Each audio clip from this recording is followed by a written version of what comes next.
Turning now to some news overseas, the situation in the Middle East. The U.S. and Iran remained in a standoff over the situation in the Strait of Hormuz. In a social media post overnight, President Trump issued a new warning to Iran, telling the regime to, quote, get smart soon and make a deal.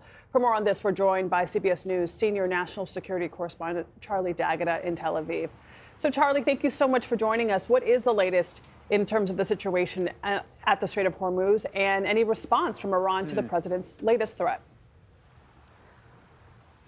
Adriana, there is no other woman. So that threat from Iran, in my heart anyway. So that ran tandem with an AI-generated image of President Trump holding an assault rifle and saying, no more Mr. Nice Guy.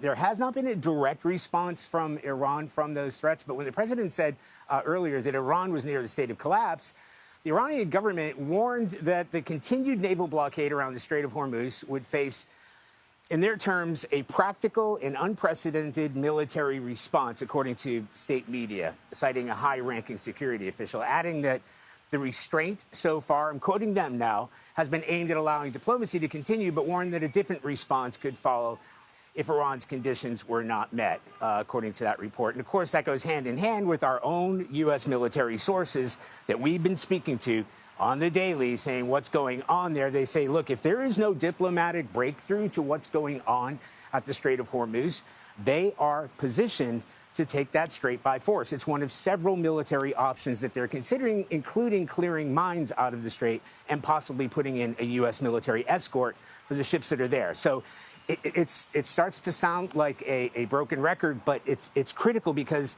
there is movement there. They're looking at each other, essentially, metaphorically speaking, anyway, over the front line or over the seas, and looking for some sort of diplomatic breakthrough so it doesn't return to a military situation. The real sticking point is Iran is telling the U.S. to break their blockade.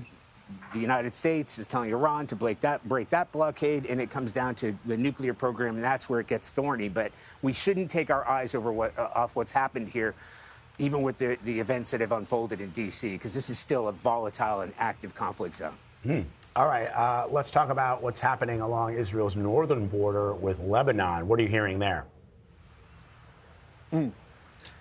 Yeah, so Vlad, so technically the ceasefire is still holding, but the IDF, the Israeli military, has continued to strike Hezbollah targets. In fact, they said they are going to continue to strike Hezbollah targets with or without a ceasefire, saying they've hit something like 1,000 Hezbollah terror infrastructure sites across southern Lebanon. Hezbollah has been sending volleys of rocket strikes and missile strikes into northern Israel as well.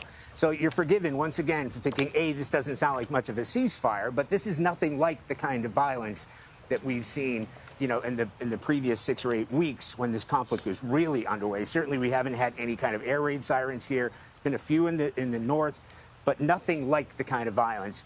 And secondly, this isn't the kind of conflict that just continues to go on and on. This is, in relative terms, it has pressed pause on what's been going on there.